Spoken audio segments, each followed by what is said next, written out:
Oh, what's going on, everybody? Welcome to episode 360 of FloWrestling Radio Live.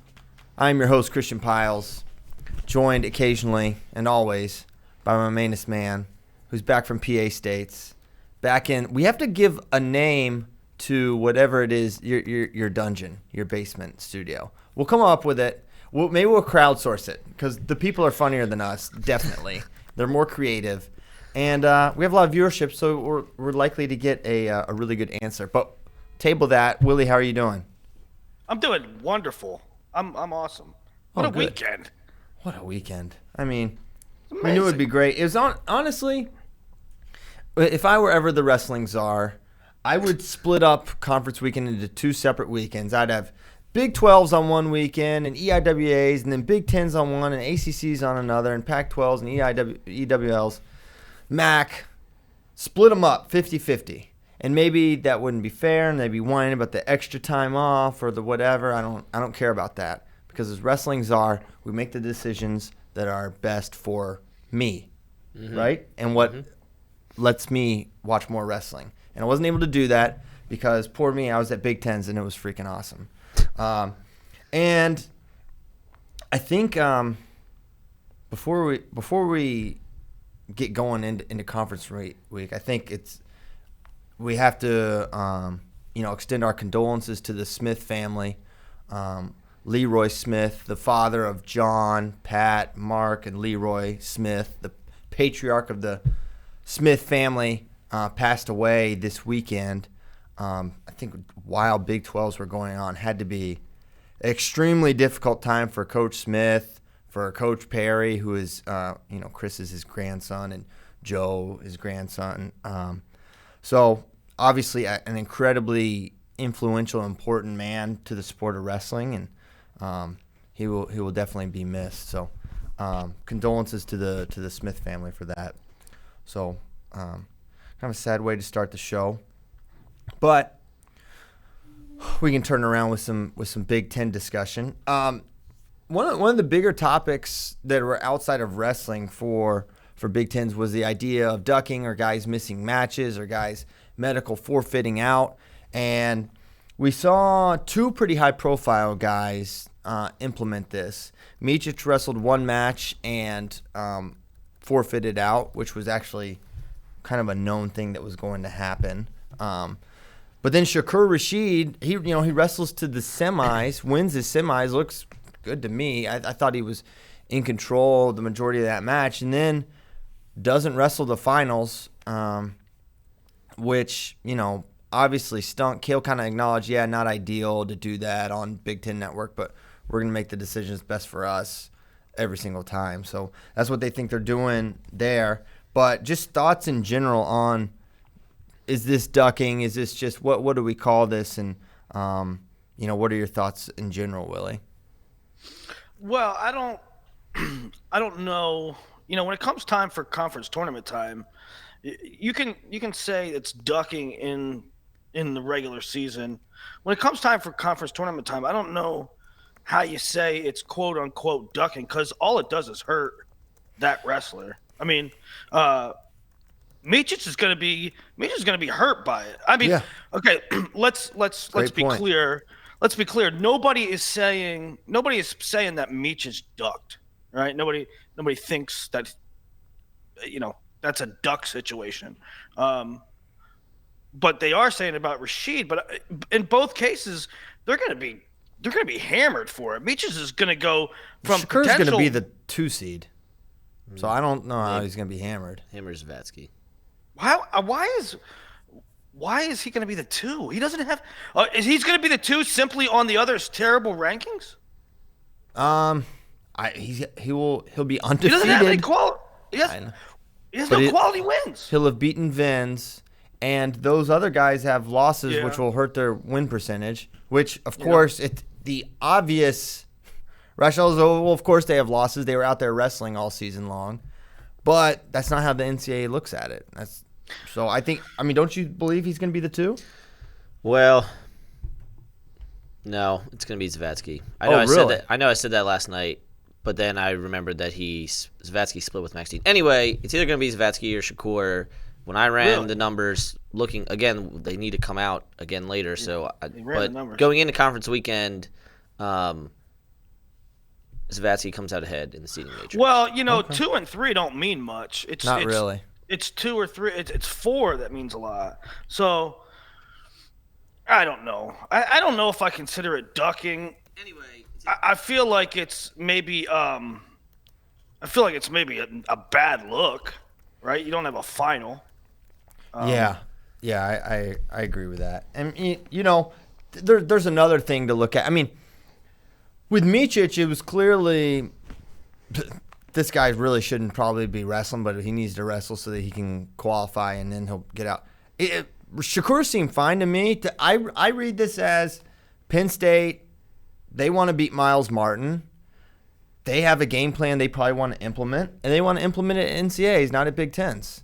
And I think for that reason, I think that ain't cool, though. It's trash. It's not cool. Come on, Bracky. Cool. Come with it then. It's trash. You want to talk about how we need to grow our sport, and in the Big Ten Finals, the best conference that's on national TV, you don't wrestle? It's trash. What would the Eagle say? He would have wrestled.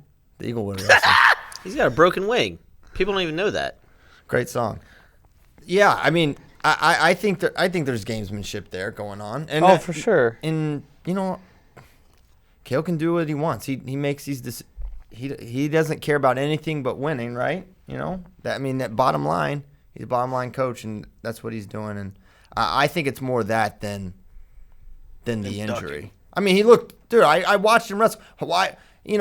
Kale said, the medical advice of the trainers or whatever. They didn't. Is this medical advice specific to Miles Martin?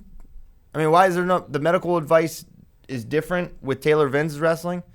It's like, what's your medical profession? I mean, are they breaking down the film and saying that Miles Martin presents more of a medical danger to Shakur Rashid than other wrestlers? Yeah. That's what you're expecting me to believe, Kale. I have a hard time believing that the trainer is like, well, Miles' re-attack game, I think, is problematic for the knee. I mean, just say what it is. Say what it is. You don't have to play games. You don't have to justify it, but just be honest. The medical advice is not that he shouldn't wrestle, because why would he be wrestling the first couple matches if that were the case? I have the same opinion that I had after we went on our whole thing after Spencer didn't wrestle Rivera in the duel. If you can wrestle on Saturday night in the Big Ten semis, you should be able to wrestle on Sunday in the Big Ten finals. And maybe they did. Maybe the medical staff did say it was. And the coach, again, should always look out and what is for the best interest of their athletes. But I basically see it as the same thing. The perception is if a guy looks really good within 24, 36, 48 hours, why are they all of a sudden then not good later? So, same as Spencer, same here with Shakur. Yeah. So, what do we want? Just start at 25 and work our way and discuss the tournament as a whole? I think that probably makes the most sense. 125 pounds. We had Rivera and Lee kind of dominate their way to the finals as we expected. I thought Rivera looked excellent the whole tournament. I mean, we had so much fun at Big Tens and watching these guys prepare and get ready and train and cut weight and stuff was awesome. So shout out, first of all, to Minnesota, Coach Agam and our guy Josh Schmidt, the SID at Minnesota, for being so accommodating to us, because we had a great time. The crowd was pretty awesome. Oh my gosh, the crowd was insane, Willie. They were immediately nuts. Like it wasn't like there was build. No, there was no build. They went bananas like immediately. It was full immediately. Awesome. There was no like, oh okay, early rounds will come whenever. They were all there the entire time, every single round. So that's awesome. Big shout out to the Minnesota faithful, because it was a very Minnesota crowd. Minnesota and Iowa, basically. Minnesota's great for wrestling, isn't it? Like the state in general. I had no idea. I was on the. They do great for the high school tournament. It was insane, Willie. I was on the plane back, and just this older couple, like kind of hippie types, and I talked to them because they're flying from Minneapolis to Austin. And they didn't know anything about wrestling, but they knew that Gable lost. They're like, "Oh, so like it's like a part of the culture there." So anytime you're where wrestling is important. It's just a really cool feeling because I've never lived in a place that's like that. When I went up for the Gable Kirkfleet match last year, that high school gym was packed. Yeah. So I don't know. The few experiences I've had in Minnesota, like fan wise, they've been amazing. So good, man. NCAA's next year probably going to be freaking awesome. And we actually did not stay in a murder hotel, and we had a great view of the football stadium where it's going to be next year. So it's going to be awesome. Minneapolis is going to be great. A little cold, but not that bad. It wasn't that bad. And we'll have a little 2 extra weeks to get warmed up. Minneapolis will be a great place for it. I can't wait to be back. Okay, 125. Probably the most dramatic match of the finals of NCAAs. And I just got to say, what? I just hate that this sport is now reduced to coaches having to throw bricks to look for hands to the face. We saw it twice in this match. We saw it, I think Coach Cunningham threw a brick for a hands to the face. It's just such a, and I know they don't like it either, but it's just so counter to what the sport is about that these coaches feel like they have to find a way to get this point here. And, I blame the rules makers. I blame anyone who's involved in that decision but the bottom line is it's a disgrace that we're looking for hands to the face instead of trying to measure skill, right? That's what wrestling should be about. Like, I don't blame any coach that challenges for hands to the face. There's a lot of critics out there that are like, oh my God, I can't believe he's challenging hands to the face. Why? It's a rule. Yeah, it's a rule. You should be if you think that there was an infraction there that you could get a point, you should be challenging. Well, now on the other hand, a lot of people are like, that's cheapish. That's what was that? Well, I was just gonna say, think about like the NFL. You can't challenge everything. You can't challenge pass interference. You can't challenge for a holding call. You can't. I mean, that's one thing I think. Man, you shouldn't be able to challenge everything in wrestling. It's in NFL probably has one of the better challenge systems. You can't challenge just anything. Well, I mean, if you're gonna have a system where you can challenge. I mean, you can challenge almost anything, right? And you have one. It's your discretion. You have a brick. You can challenge one thing. If you're gonna challenge a hands to the face, roll that dice. If it's there, it's there. You get a point. If it's not, you lose your challenge. It's rather significant. And the match came down. I mean, it's sad. It didn't come down to this. It came down to a lot of things. Spencer did a lot of things to not win this match. Don't let it be suggested otherwise. But, Terry saw the hands to the face in the first period. I was sitting right there on the mat. He saw it. He said something about it to the official. He said, hey, remember, you still got to call that. He's like, unless you're not calling it at all, and I'm fine with that too. He said that to him. So I know he saw it. I saw it. It went his hands to the face. I was cool with him not calling it, but I just hate that it, if he throws a brick there, maybe it's an additional point. But to the wrestling itself, if I'm Spencer Lee, I'm encouraged, right? Yeah, I lost, but one, I dominated Sean Russell without a turn, I believe. I don't believe he turned him.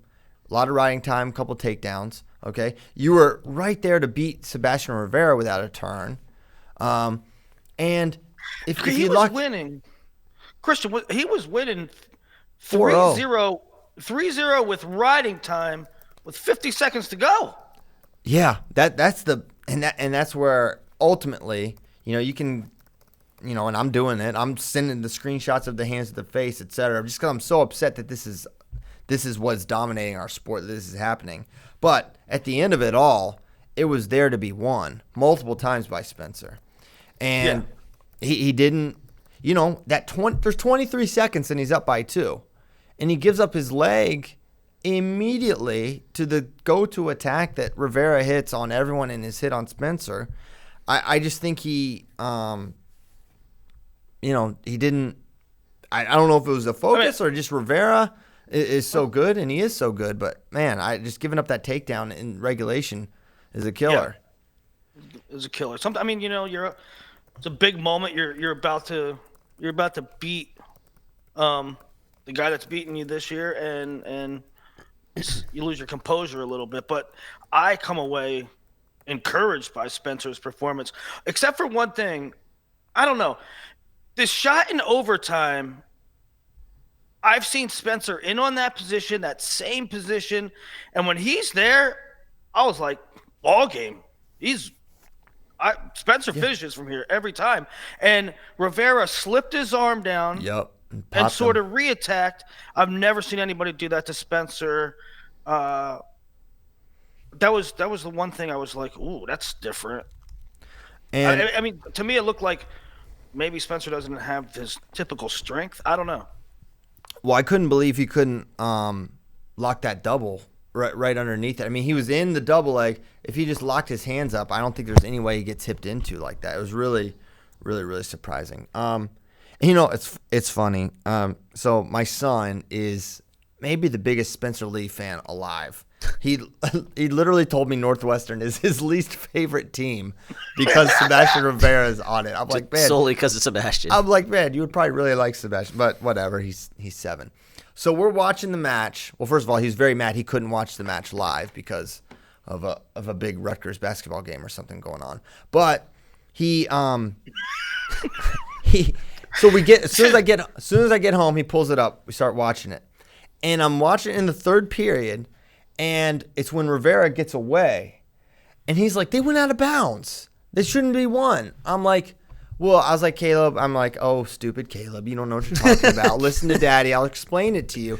If any part of them are in bounds, they're still allowed to wrestle. He's like, they were both out of bounds. He's like, go back. So he starts rewinding it on the thing, and then we go frame by frame. Sure enough, Eagle Eye Caleb, they were both out of bounds before Sabera. When is this? It's late in the third. There are all kinds of screenshots on various forums. All the way out. He was right. It is right. What'd you say? Which escape is this? This is crazy. I didn't even. There's think only of this. the The third only period. escape he got. The Yeah, only the third escape. period one. The one escape. Third period. Yeah. They were both out. They were both out. Very much so. Huh. And I didn't catch it in real time. I didn't catch it when I rewatched it several times. My son. Right here, right with ECP. You didn't either? Nope. I was like, no, he's out. I mean, I knew it was close, But right? you know what? Like you knew they went out of bounds in that, but I thought the whole time one of or both of their feet were in, and nope, they were out. Yeah. Which it really sucks for. I mean, it really sucks for any sporting event that like comes down to calls made or calls missed. But like that is kind of the nature of the sport. Like not trying to make excuses either way. As for, I like what you guys are talking about though. As for the actual wrestling and kind of like looking forward, Sebastian Rivera fought off 2 shots of Spencer Lee's, and well, regardless of the outcome of the match, that to me is what is most concerning if I'm an Iowa fan, because now we've seen Pitch fight off shots, now we've seen Rivera fight off shots, and the whole thing is, can Spencer, if Spencer takes you down, ball game. And Spencer's takedown was off a counter, not off leg. It was like a kind of like a pancake throw by thing. Both the counter to start, exactly, that one, and then Rivera's were kind of awkward. I mean, I know they're like reattacks, but they were kind of awkward in kind of how the guys landed. So I don't know how much to take away from that, but I mean, I guess it's also just good counter offense by the guy who ended up scoring. So yeah. Bracky, any other thoughts on the match? Spencer had every opportunity to win that match. You can be mad about the hands of the face and the on-calls. He was up 2 with 30 seconds to go, couldn't stop a takedown, and then couldn't get one in sudden victory. Yeah. Don't want to hear it. Don't bring that mess into Bracky's kitchen. Well, the thing about the hands to the face thing though is, I mean, you could oftentimes call it the ones that really tick you off or the patty cake ones, all right? Tap in the head. It's part of wrestling. When they call it for that, you get annoyed. But the one that they called on Spencer, that was actually during a wrestling action. You sort of have to call that, right? I mean, Sebastian's trying to double underhook or something like that and chase him down, and Spencer has his hands to the face. I mean, you can almost you still don't like it, but it was at least it had something to do with wrestling. Here's the problem. I think the refs go into these matches and they probably hate the rule, so they don't call it. They don't call it in the first period when Seabass goes hand in the face. We don't want to call this. But when you throw the brick and the hand is here, they can't not call it at that point. They literally have to. So the officials, in one way, when they ignore the rule in the first period, they screw themselves for later because they have to call it. You just have to call the rule as you're supposed to call the rule. You can't just pick and choose when you call it. And I think that's what they were doing, and it's a shame that they're put in that position. Real quick, because I feel like we should talk about it. Real quick? I mean, I'd like to make it real quick because I know we're going to get the rest of the things. I continue to believe Spencer Lee will and should be the 3 seed. I don't think that anything about this weekend changed anything in the top 6. Everyone held serve. Sebastian won. Pitch won. Spencer got second. Bresser won. Mueller won. Russell got third. There was nothing about this weekend. Like, if Jack Mueller beating Sean Fowles is what changes Spencer going from 3 to 4, that doesn't make any sense to me personally. I feel like Bresser is better positioned than Mueller being a conference champ. I feel like Mueller they both was a conference champ. Well, conference champ, and he's got at least a better quality win than Sean Fowles. He's beaten Sean Russell, right? Which is probably Spencer's best win all year. Yeah, so he's a better win percentage, better conference performance, and a comparable. Wait, hold on. So, you're getting confused here. Are you saying Bresser's better lineup or Mueller? Because you said better win percentage for Bresser. I'm saying Bresser versus Spencer. Win percentage, potentially quality wins, and conference performance. Definitely not quality wins. Really? 100%. Well, they have the best win. They share they both have the same best win. I know. Remember we're talking about the points. Anyway, I think Spencer should be 3. Again, like every other weight, coach's ranking will be the best predictor of what ends up happening. Steve Garland is on the 125 ranking committee. John Smith's on the 125 ranking committee. So things could get weird. Well, they have to excuse themselves. I'm pretty sure. When their guys are discussed or something. Right. Well, I mean, that's the seating committee. I don't know about that. Not the committee. Yeah. Good point.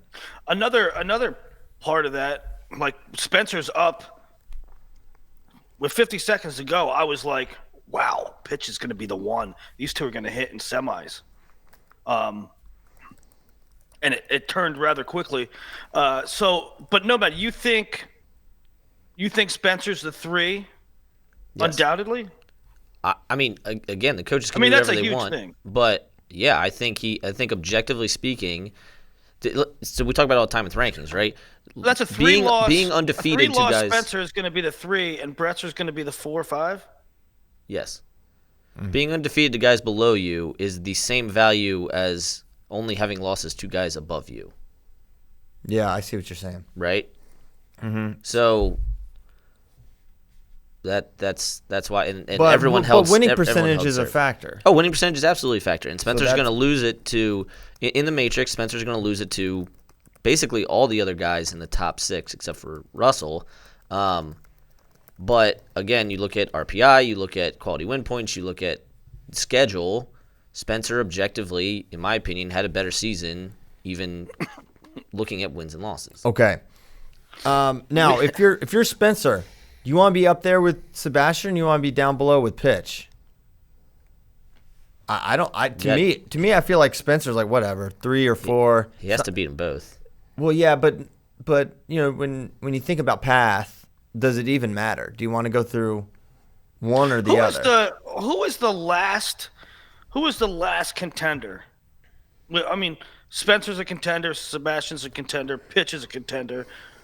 I feel like Bresser's a contender. Yeah, I think he is. I think he's got to be factored in. Watching that match with Rivera, Rivera, he got it done, and his pace is a thing. Because thinking back now, just my perception on Sebastian has changed so much throughout this year. And I thought Bresser faded. I was like, oh, that's interesting. But now he definitely is getting Spencer tired in these matches. I think Sebastian wrestles a really hard pace. But I think Bresser can go with these guys. Yes, so do I. Yeah. I think Bresser has a way of slowing people down, too. But that, to me, Bresser's the 4th and final contender. I don't know. I think I would put Mueller outside of that, Glory outside of that. How would you Would you concur? Yeah, I think Glory and Vito and maybe Mueller's one of the guys that maybe he's involved and you consider him. It's tough when you haven't seen him against elite competition this year. We've seen it against elite competition in his career, but the thing I'm interested in, so again, I got to see kind of the way things shake out with like Coach Rankin and RPI, but we could get a Glory pitch quarter, which was a great match during the regular season. Glory took him down either once or twice, definitely won the battle on their feet, but then got turned on the mat. I believe he got turned once for 4 and once for 2, so that could be a very difficult one for pitch. And then, Vito in that 8-9 spot. How was a Vito Sebastian Rivera match go?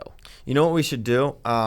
As we're kind of doing it, right? But like for each weight, like certainly there's gonna be a major Big Ten focus, but the notable things that happened in the other conferences, Glory beats Vito. That's definitely notable. Awesome match too. Yeah, I know. Mueller wins ACCs at 25, and Pitch beats Fleetwood too. Those are kind of like the big news for 125 pounds around the country. We're a half hour in. We got through one weight. We got through one weight. That's all right. Hey, man.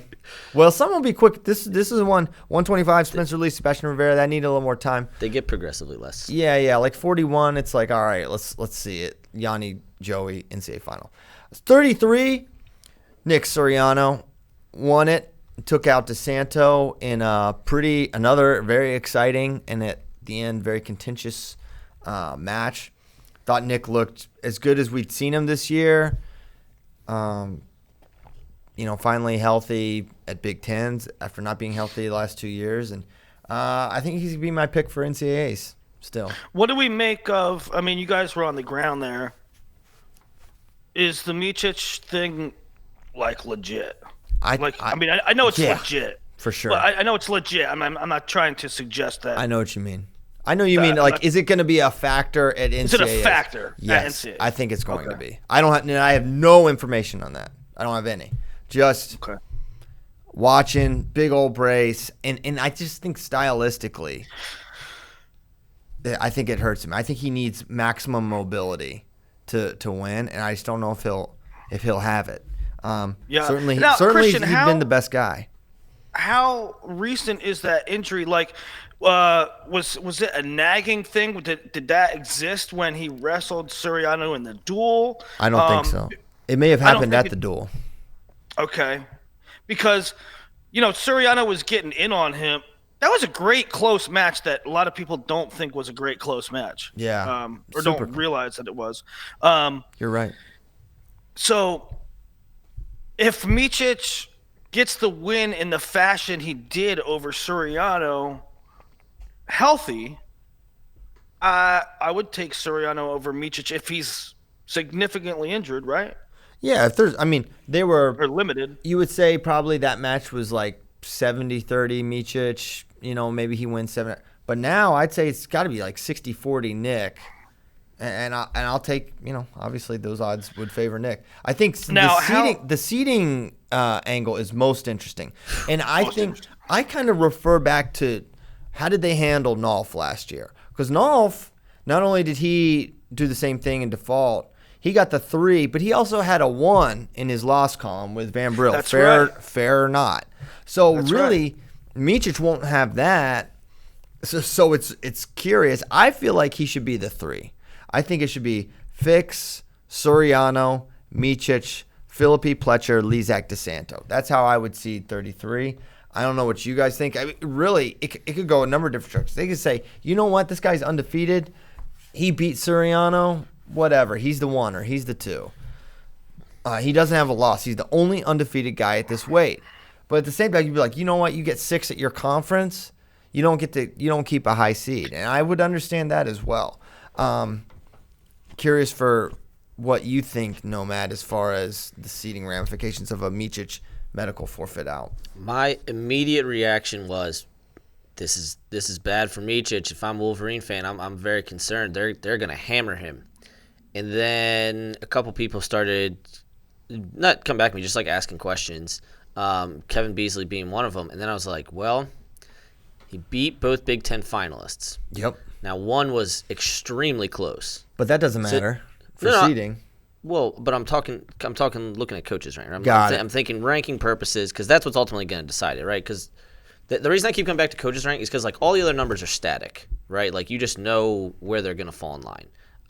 So that one has the biggest potential for swing because it's a 30-point swing. It's 15 points either way. Anyway, so he beat both Big Ten finalists. One of them he hammered. One of them he beat very close. And recently. I think that kind of matters too. It's like, man, like 3 weeks ago he beat this guy. Yeah, but what I don't dig is that the ranking thing is part of the process, and your ranking doesn't necessarily get affected by a default. Like, why would they drop him? Conference finish is a component. Yeah. Well, but I'm saying strictly ranking. I mean, Christian, did rankings come out today? Did you guys drop Micic? They're gonna come out in the afternoon. I think he's gonna be number 1. That's what I'm saying. You don't drop him. From a rankings perspective, you don't drop him. But yeah, it's sort of convoluted in that way. He should stay 1 in the rankings world. He should stay 1. But I feel like he should not keep the 1 seed. Well, he won't be the one. Fix beats him in the Matrix, whether he keeps the number 1 ranking or not. So Dayton's the 1. From a rankings perspective, I absolutely get you don't lose. Med forfeits aren't losses. However, when you consider the fact he didn't wrestle at all at CKLV, he wrestled 1 match at the Big Tens, does he quote unquote deserve? Again, if he's hurt, he's hurt. I get, like, we all get that. But does he quote unquote deserve to do that when he didn't win any tournaments this year? He didn't beat Philippi. He didn't wrestle Dayton. He didn't beat a bunch of guys. Lezak, DeSanto. Right. Does he deserve his ranking in terms of this season? So I totally see the argument to keep him 1. I kind of think he should drop to 4. And you know what? Ultimately, I don't know how much it matters if you're Micic. Do you want to be with Dayton or Soriano? It doesn't make a difference. It's going to stink. It's going to be really tough. And if you're not hurt, so that's why maybe we shouldn't even get so bogged down into the. I don't want to make this a totally seeding show, right? Sure. Because we could just do this for 5 hours. I want to talk about the wrestling that actually happened. So just to check in on that, today the qualifiers come out, right? 3:00 Eastern, 2 Central. Brackets when? Tomorrow? Brackets tomorrow at 6 Eastern. It's my favorite day of the year. It's the best. If they don't freaking put out the coaches rank and RPI today, I'm going to raise hell because it's all done. There's no reason to hide it. It's all done. Let us all look at it. Let us run it. Didn't they hide it last year? They didn't hide it last year because everything came out at the same time, qualifiers and brackets. Oh, really? I couldn't find anything where the qualifiers were released at one time. What I found was that qualifiers and brackets were all released. It's like everybody found everything at the same time. All right, we're not talking about wrestling again. So 33 Big Tens. We had Roman Pletcher rematch. I think we may be seeing, and Roman's a true freshman with a super bright future, but is there a little bit of a pattern developing with him where he hits the highlight backflip, it works and it's great, right? And then he tries it again, he hurts his knee. And then he hits the high flyer against Pletcher for an amazing moment in defense, and he goes right to it again, gets planted on his back and loses. So it's just notable. I'm banking it. It's like, this is kind of interesting, right? That he's kind of making these sort of true freshman mistakes. So he's going to need to evolve there, right? But I thought Pletcher looked really good against RBY, and I think it was a predictable outcome with Soriano, 1 takedown match, and Nick was like, kind of admitted, yeah, you know what, I knew he couldn't take me down. I got the 1, just wanted to hang on and win. But he hopes to shoot more at NCAAs, which is certainly going to be beneficial. But on the other side, yeah, what, Willie? Oh, nothing. Okay. Now on the other side, once again, we saw DeSanto's pace impacted Soriano for sure. 100% it happened again. But what I think the difference was, and what Soriano realized, hey, I got to get an early takedown and ride this guy. And DeSanto's bottom issues reared itself there against Nick and against Lezak.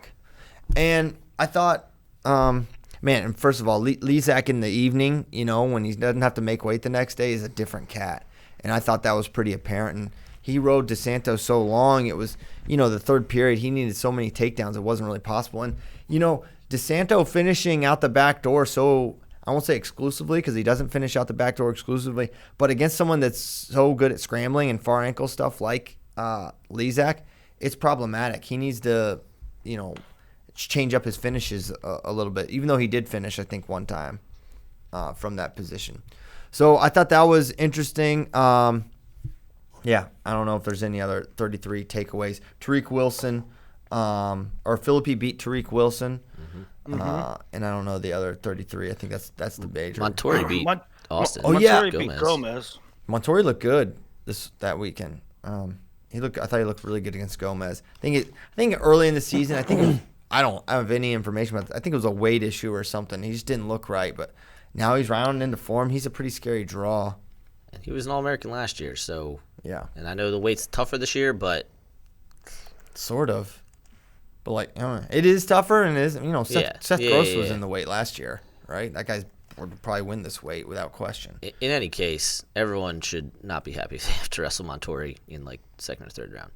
Speaking of Seth Gross, word got back to me that so I said that I was told mid-season around the scuffle that watch out for Seth Gross, take a medical, graduate, and transfer. And people think that it was Coach Bono that told me this. It was not Coach Bono that told me this. It was another coach from another team. And I'll just leave it at that. Real quick, also, I was told Penn State has a program that neither Iowa nor Wisconsin offer. I don't know if Penn State's after him, but he can. Remember we were talking about the grad program thing? I mean, of course, you can find that at every school in America. I'm just one was confirmed, and it's the biggest school. No, man. Of course, there's graduate programs at Penn State they don't have at South Dakota State. It's true.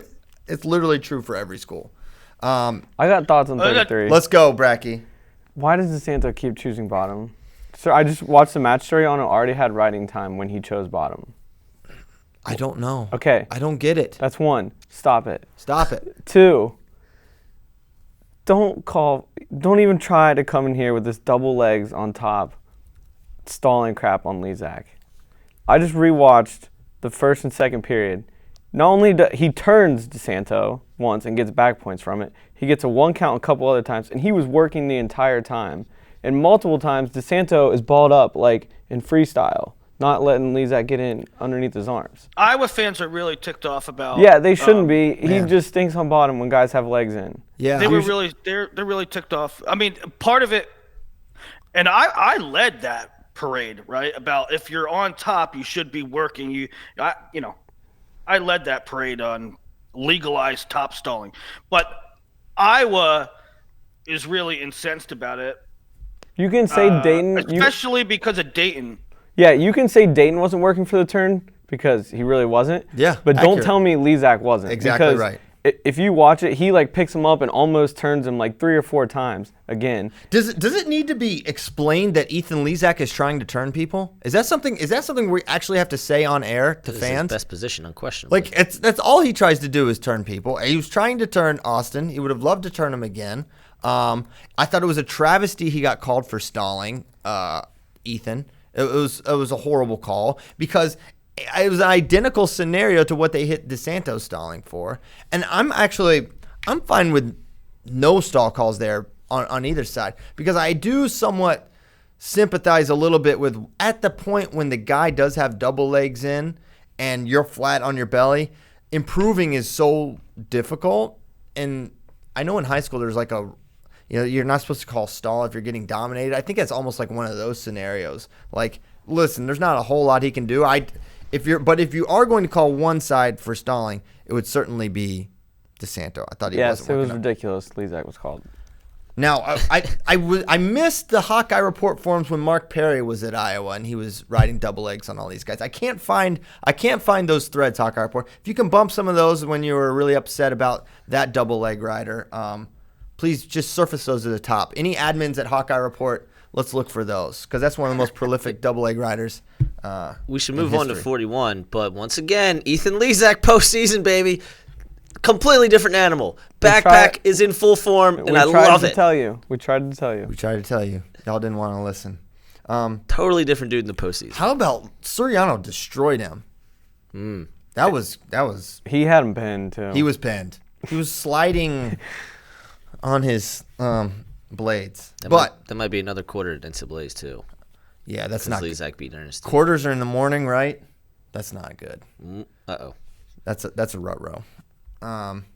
Poor Ethan Lezak. He's awesome, but I just feel for that guy. He's still cutting a ton of weight. It's very, very obvious. Yeah. Okay, that's 33. Any other things to discuss? I don't think so. I think we pretty much hit it. I don't think so. What was EIWA's was Tucker? Tucker beat Terrell. Yeah. Ernest won max. Yep, 41. McKenna wins. Mikey Carr was the most predictable 1 seed to lose, and he did. We said, Bracky and I said in the bracket breakdown, I think everyone was like, if Red is Chad Red, 100%. No one is like, oh, Mikey Carr's got this, right? So he was, we said the semifinal winner, bottom side, was the Big Ten Finals. I think that kind of reared itself. Chad Red looked great. He seemed to be back in form, which is exciting for me. That was the best thing for Red, right? It was like we were debating who should get the 1, and then Carr got the 1. That was the best thing for Chad Red because alternatively, McKenna, the final could have been the quarter. Right. Yeah, alternatively. And we said, man, if you're a Kanan Storr, if you're a Chad Red, you're praying you end up on that top side with Mike Carr because of exactly what happened. But beyond that, and Carr got 8th. He lost to Murin and he did? Yeah, Tristan Moran. Tristan Moran. So he goes from undefeated to 3 losses and 8th at Big Ten. So his seed's completely crushed. So, and then Illinois didn't have a great tournament. Barone did bad, right? Well, Barone had. Did you go in with some sort of expectations for Eric? I didn't really. I don't know. He's ranked like 10th in the country and took 9th. Yeah. But yeah, Carr lost to a whole bunch of guys he beat during the season. How did Red? I didn't get a chance to watch Red Storr. How did that one go? Because that was a crazy 1-point match at CKLV. I was on the other mat. I didn't get to watch it at all. I was calling the other ones. And then I got to go back, so I don't know. But anyway, McKenna looked great. Yeah, McKenna. It looks like McKenna Yanni to me. Although, man, Nick Lee is really good, and his pace is a real thing. He had Mitch McKee really tired. If you go back, we should refeature the McKenna Lee match because there were 2 exchanges where Lee was in deep and the takedown looked completely imminent. And Joy McKenna did some matrix stuff to get out. It was this close to it being a Nick Lee win a couple times, or at least force an overtime. It was a really, really awesome match with some high-level exchanges. And, man, if you're Penn State, you'd feel like, man, clean up a couple things. Nick Lee, he's already proven he can beat him. It's certainly a match. Joey, once again, with the late takedown, the first, just like when you beat him last year in Rec Hall. Yep. Late takedowns are key. Are they the 2-3? Albert got beat. I don't know how high Albert was, but I feel like it should be the 2-3. I was arguing with somebody yesterday about Ironman? Jaden moving up. I don't see it when Lee has the win over McKenna. Ironman lost to him and a worse record. And I know he won his conference, but quality wins. Yeah, Nick Lee had a better season than Jaden Ironman. He should be ahead of him. Yeah, I agree with that. In a bunch of different metrics. I agree. I think that should be the 2-3, and which would make Ironman Yanni a semi potentially if they can both get there. Yanni's Yanni. And I think that's enough 41 discussion. Real quick, Yanni threw underhooks more than I've ever seen him throw underhooks this weekend, and then also is starting to develop the Cornell bow and arrow thing that Gabe Dean did. So just like little things that Cornell's putting into Yanni's game. Next topic. 49, Ashnault won again. Crazy match against. I went and rewatched that because I was calling the 49 third place match at the time. That was a great match. A great match. I am hoping that's the NCAA was so final. good. It was so fun. I mean, both those guys, And it was cool hearing from Anthony afterwards, where he's like very aware of like that Micah thought he was kind of breaking. He's like, I was good mentally. I think he thought I was in a worse frame of mind than I was in.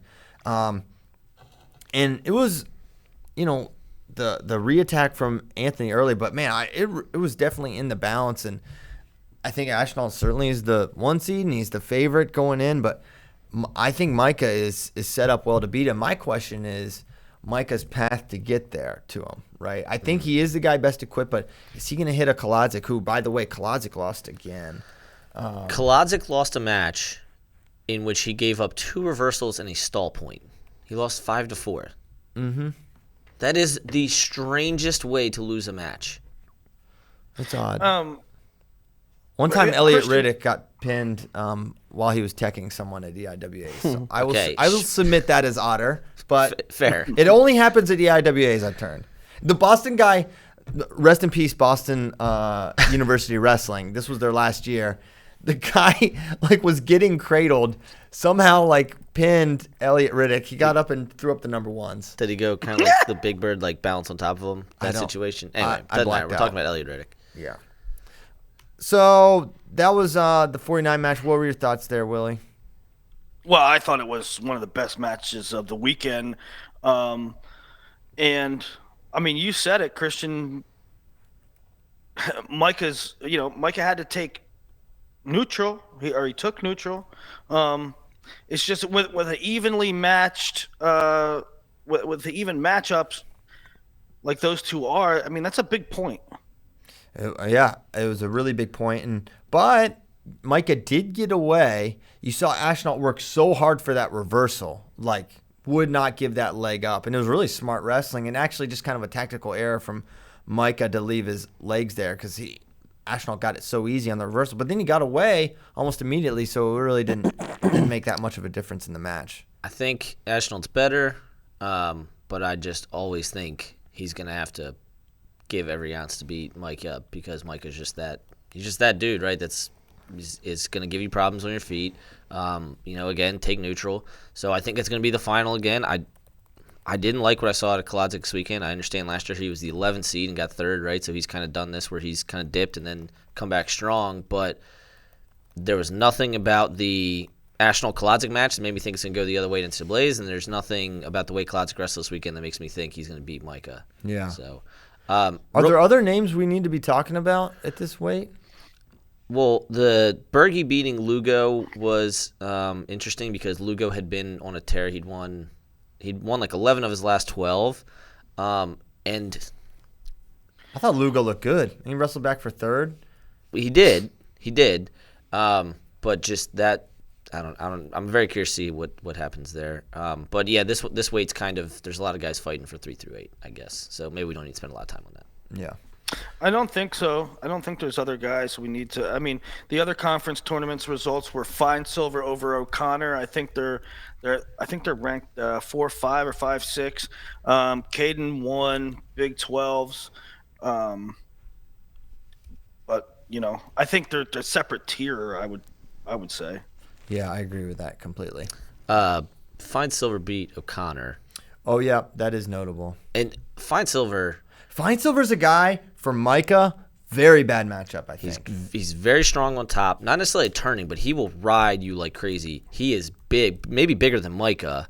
Both tall and just clearly cuts a lot of weight. He's big. So yeah, I'm very curious about how Fine Silver can do in NCAAs, and also O'Connor because O'Connor's just a pain to wrestle. He's so hard to score on. He's kind of like Michael will never lose to Austin O'Connor. But no, I hear that. But I'm saying everybody else. I think O'Connor's gonna have a really good tournament. Now again, he doesn't score a lot either, but that's kind of the way.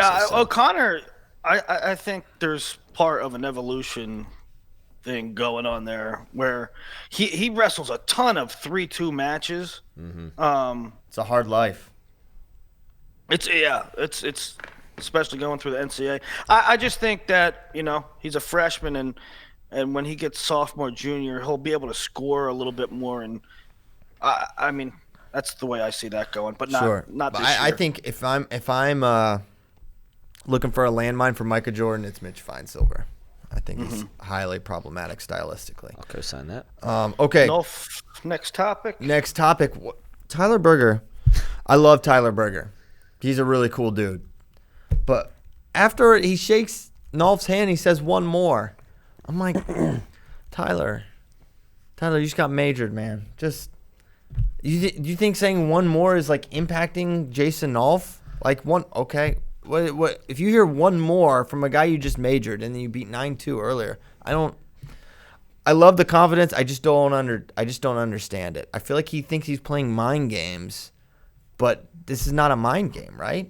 I don't know if any of you guys even noticed that he did that. I think it's the same thing when he said that. For me, it's the same thing like when he put the tweet out. It's like you dance with who brung you. You know, like this weird level of confidence is what got him so far. And while it doesn't seem to help him against Nolf, like it is who he is, and so he has to continue doing that to get to whatever his maximum level is. Yeah, that's all I got. So, yeah, I'm down with that. He's not getting in Nolf's head. Like I agree. But at the end of the first period, he clubbed Nolf really hard, and like the Penn State section was right by the mat, and they're like, "Hey," like screamed out, and Nolf just laughed. Like he does not care. It doesn't bother him. No, I agree. I think it's. No, I know. Yeah, I agree with what you're saying. I'm just saying it doesn't get in Nolf's head. Yeah, no, definitely not. It's not getting in Nolf's head. He does it more for his own head, more for his own confidence, more for to energize himself. Yeah. And I'll say, Ryan Deacon from CKLV, I don't know where he is, but he is no more. I don't know if he's battling injuries or just like, I don't know, but to me, I don't see any scenario where he makes the finals or has a super deep run. I think he can place again, but Pantaleo picked him apart. I don't see him beating Berger the way he's wrestling. Again, did he place last year? He didn't place. He didn't place. He did not place. If I said he did, I didn't. And yeah, that's what I was about to say. All right. Other 57 news and notable. I don't think there was much. There's so much heat in the Big 12. There's just not a lot going on. Big 12's only had one qualifier. His name is Chase Straw. So yeah. They only had one qualifier. Yeah. 57 Big 12 was as a whole not great. That is absurd. Interesting, to me. Interesting result with 157. It was also a really good match. Go back and watch it. Humphreys beat Hartman at EIWAs. Both those guys are true freshmen. Humphreys a guy. Again, we understand Nolf and all those guys at the top, but like Humphreys a guy who's very interesting to me. Made a lot of good adjustments against Hartman, and Hartman an excellent cradle, excellent on top. Everybody was taking neutral against him this weekend, so. He's definitely a guy who, if you look kind of from a school that people don't always think about to All-American, he's going to be a guy that's going to be problems at NCAAs. And I think Humphreys is also going to be a thorn in people's side at NCAAs. All right, halfway through. What are they saying on Facebook? Everything good, Bracky? Yeah, they're putting in their opinions on all the weights as we go. Okay, cool. No, it's good. It's good today. You should interrupt and read some takes every now and again. Okay. All right. 165 once more. Alex Marinelli has defeated Vincenzo Joseph. Will Willie Saylor once again say that it wasn't Marinelli's move? Yes, I will say that. Well, I will say. Are you kidding? Are you serious? You're about to say that again? Willie, stop. No. Listen. Okay. I do think that. I 100% think that. In the duel, it was a little. I don't want to say his win was fluky. I will say that I don't think Vincenzo played it smart at all in the duel. Now this one here it was a woodshedding. I mean, okay. There's no doubt here. Okay. Well, the way you answered my question made it sound like you were about to say that it happened again. But okay, good. We are in agreement there. It's tough for me to say this is 100% a matchup thing when the two matches are really different, right? Like, yes, he beat him twice, but to your point, Chinzo was able to score on him. He double-legged him and inside tripped him in the first match, and then Marinelli put him on his back for 6. But in this one, I mean, he was getting the legs. I think Chinzo only got to legs once or twice, and Marinelli was able to counter. I really just wonder if this is a matchup thing and if Marinelli's maybe the guy to prevent Shinzo from winning 3. I don't know. It really changed how I viewed NCAAs at this weight. Because even if Marinelli won a really, really close match, may I say, you know what, Shinzo will get him because Shinzo lost, in riding time, and he was so close to Aymar, right? At Big Tens, you're like, you could see it, and you were like, I'm not ready to rule it out. But with this one, I'm like, this is a matchup thing. This is the collar tie and the quick attacks, and he's strong enough to finish. And I think he left some points out there. He got in deep on a single leg, and I think he tried, instead of the He tried to double off. He tried to double off, and you play right into Shinzo's power with that. Whereas I think if he just methodically climbs the single, I think he could have finished, right? And Shinzo's really good there. But, man, I was so impressed with Marinelli, and I really think I haven't made my final decision, but I'm considering picking him for champ. It's good. It's tough. It's tough to make that call. I liked Marinelli at Big Tens. You would think that you pick. I picked Marinelli. I picked Marinelli at Big Tens, and then I see what I saw. You would think it's a shoo-in to pick Marinelli at NCAAs.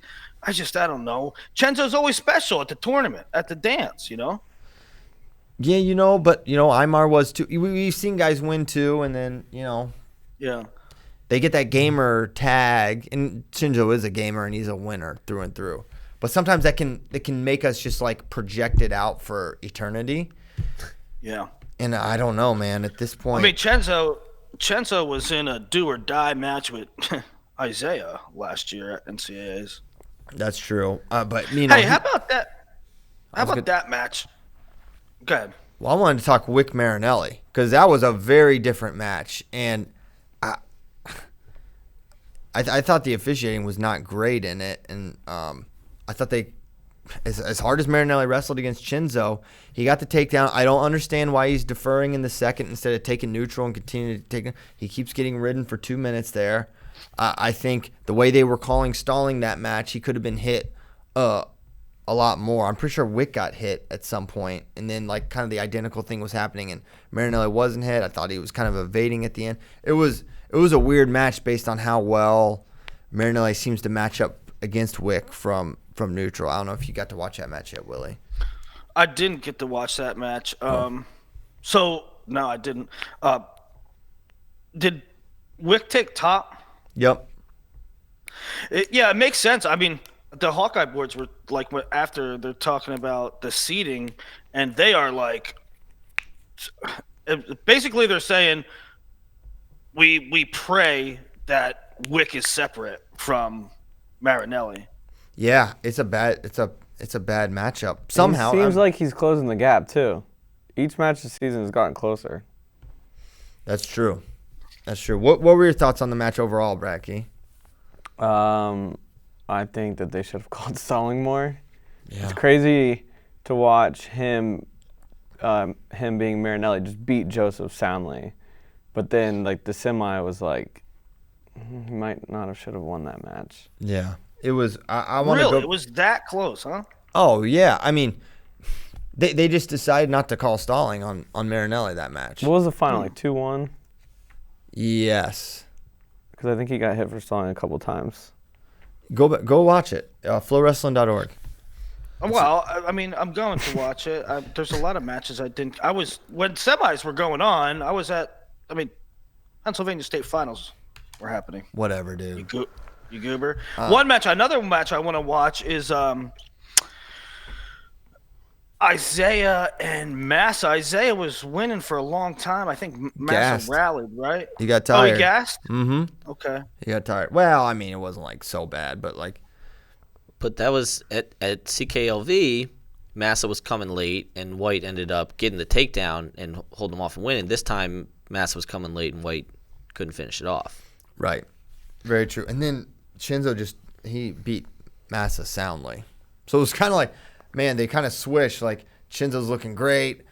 Marinelli's just getting to the finals, and then, boom, finals happen, and it's completely the other way. Real quick, couple things on that. So definitely, if I'm a Hawkeye fan, definitely like that Marinelli beat Chenzo. Definitely like the way he beat Chenzo. Don't like that he won all his matches by decision, which I guess doesn't really matter if you're just like get the chip, right? But it was also kind of indicative of Iowa as a whole. Cody Goodwin did this really interesting article. Iowa only had half their matches. They scored fewer than 5 points, which seems like it should be concerning. Half and they were their like matches? And they were like 6th or 7th in terms of bonus points, which is opposite of what they led NCAA's in bonus points last year. And look, everybody's fighting for second, I don't know if that's the way to do it. I guess getting guys far and advancing, having Spencer make the finals and Marinelli make the finals and maybe have those guys win is important, but they're going to need bonus points too to beat the likes of Ohio State and Oklahoma State. How much is it for the Bull? How much is it just enthusiasm? Like, all right, I'm going to wrestle Wick for the 15th time. All right, I'm going to wrestle the first round match here. It's like, I don't really, just let me just get to the finals, and then I'm like, I don't think okay. it's that. I just think his style. No? He can't turn elite guys ever, right? I don't think it unless he goes feet to back against them. He's a takedown guy. So, yeah, I mean, he's a takedown guy. Not 6'3" over Tayshan and 2-1 over. I mean, listen, yeah, he didn't bonus. Who cares? I don't think it's enthusiasm. I think it's just he's wrestling really good guys in the Big Ten. This is a stupid weight, and he had good guys all along. Okay. At 65, Joe Smith loses to Romero and Branson Ashworth. Has to win his 5th place match to qualify. Near disaster for the Cowboys if he doesn't, because Chandler Rogers could have went 0-2 at Big 12 and would have 100% been in the tournament. And it was the ultimate risk. It was the risk we talked about all along, weeks leading up to this. Mm-hmm. If you put him in here, what if he has a bad cut? And I'm not saying it was the cut, but he fell off a cliff against Romero. So I don't know to what you attribute that to when I saw this guy break David McFadden at 174, and then at 165, we hadn't seen him compete one time. I'm saying it's a cut. Yeah. I'm sure losing his grandfather probably didn't help. Yeah, and that's another factor too. Is it, the grief? Which, that's out of his control, but I think he'll be a lot better at NCAAs, but now you have to that's a seeding disaster again. Who knows what he's going to get, and who knows who's going to get him? Yeah, I mean, is he not the last seed at NCAAs? 3-2, he'll be 3-2. Yep. Wins over not probably one qualifier. I don't think any of those guys are probably going to qualify. Yeah, I got to look at who he beat. But so and again, the important thing to remember: 29 through they seed 1 through 28, 29 through 33 are then randomly drawn in. So theoretically, Marinelli can be the one. Marinelli could hit the 29, or he could, any of 29 through 33, and any of those combinations could be the pigtail. Does the pigtail automatically get the 1? My understanding is no. Okay, so that could be anywhere in the bracket. And the pigtail isn't necessarily 32 versus 33. Right. It could be 29 versus 33, 30 versus 31. Anyway, on down the line. So someone in the top 4. Joseph could number 1 have a pigtail, which you're talking about cut. That's not ideal. And 2 could have any of the top 4 right away. First round, day 1, Thursday morning. So that's Bull, Chenzo, Wick and Shields. Shields is what I believe the top 4 will be in that order. Man, and I don't know how you prognosticate Joe going forward here. I have no idea what he's going to do. I said he was a title contender a week ago, and now he needed last ditch effort to qualify for the tournament to get 5th at Big 12, losing to Branson Ashford and Demetrius Romero, who are very good, but no one is putting them in the title conversation, right? And he didn't go under Branson Ashworth, which I don't understand that at all.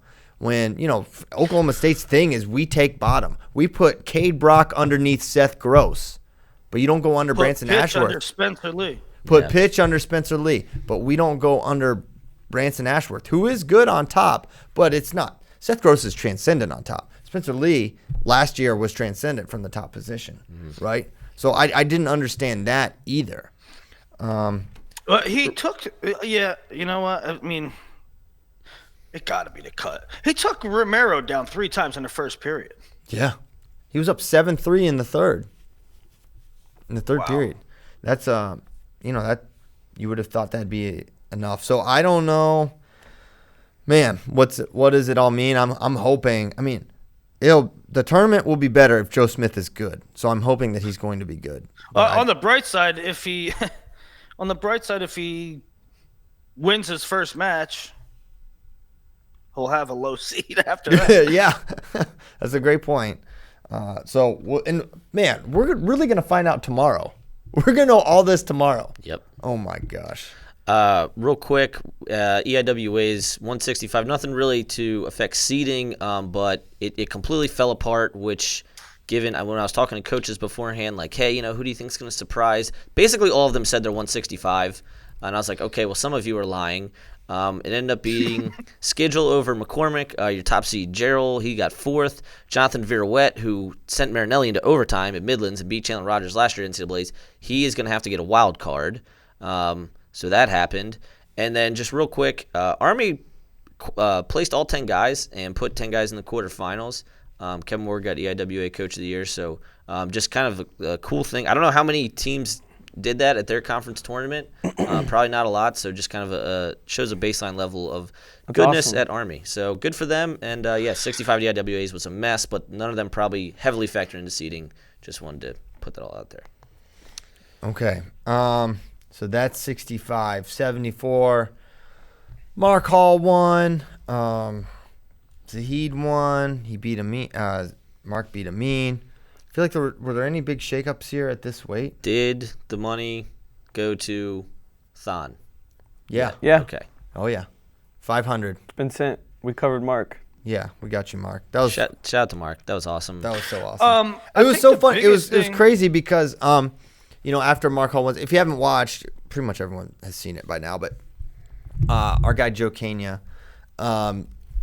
it's kind of said on social, hey, if Mark implements this recorder thing, because we posted that clip of the Mark Hall documentary, we'll make a donation to Thon. And so Mark was basically like he was in. So in the post-match interview, he brings it up and he's talking about it. And then in the arena, they cut his mic, right, and he was about to pull it out. And everyone started booing because they couldn't hear him anymore. But Mark thought they were booing him. But they were not booing him. They were booing that they couldn't hear Mark anymore. So it was too bad that we didn't get to hear it but on the broadcast, you could still see that he did it. He played I'm going to be honest, a pretty horrible rendition of Hot Cross Buns. I literally don't think he's playing the right notes. I don't think he's playing the right notes. I think there's one of those notes that's off. But you know what? I think it was the best rendition I've ever heard. So. It was the most lucrative rendition of Hot Cross Buns ever. It was the most charitable version. I don't think he practiced. I think he practiced. I bet he had some stuff on his mind. A little stage fright, maybe. He's used to wrestling in front of crowds, but when the lights are brightest and you need to bring your best recorder. He was great. I thought I thought the crowd was booing too. That's what I just assumed. I don't know what they're doing in there. They totally weren't. It was horrible that people thought that. And Mark was like, no, okay. And he probably couldn't tell it. Yeah, that was it. Good, Will. I think that the biggest takeaway for 74 on the weekend was Jacoby beating Taylor Lujan. Yeah, he beat Lujan again, and he teched Hayden Hastings? Something crazy like that? Bracky? Not sure. Aren't you the one that told me that? I might not have been a tech, but hang on. Sorry, I'm trying to find it. It was really close to it, if not. So he had a very close match with Hayden Hastings. 18-5. 18-5. There you go. 13-point tech. See, very close. So that to me is like, okay, that's kind of interesting to me because I've kind of always held Jacoby in this definite All-American, but not in the tier with Mark. And not that a Hayden Hastings 13-point win is like, okay, you're a title contender, but it just shows some evolution in his game that he was able to do that. And Man, he could be a really tough draw for some of these guys at 174. 174, in my opinion, the seeding is extremely straightforward. Hall, Lewis, Valencia, Amin. Just that's how the rock, paper, scissors is going to break out 2, 3, 4. Getting back to Jacoby, so Skatska had a really great tournament, ended up third. I think he's going to get a good seed. I think he's going to, the way he wrestled, the way he beat Labriola twice, looked, is going to be problems. You look at Jacoby, when he was still down 74, majored Skatska in the duel, and that was back in November or like early December. But you look at Jacoby, he's going to be right up there, and he All-American last year, so you feel good that he's going to be able to put some team points on board for Oklahoma State. Yeah. So that was pretty much it at 174. Not a whole lot of drama other than go watch Devin Skatska, Mike Labriola Part 1. It was absolutely insane, and the crowd went bananas. 184. We already talked about Shakur. Looked good up to the finals. Did not wrestle in the finals. Miles Martin clearly on another level from the rest of the country. 84. I have no farms. I was a prosperous figure in the agricultural community, and now I have no farms because Max Dean beat Ryan Price, and I really didn't think that he would. The news at 84 was EIWAs and ACCs, two great weights there.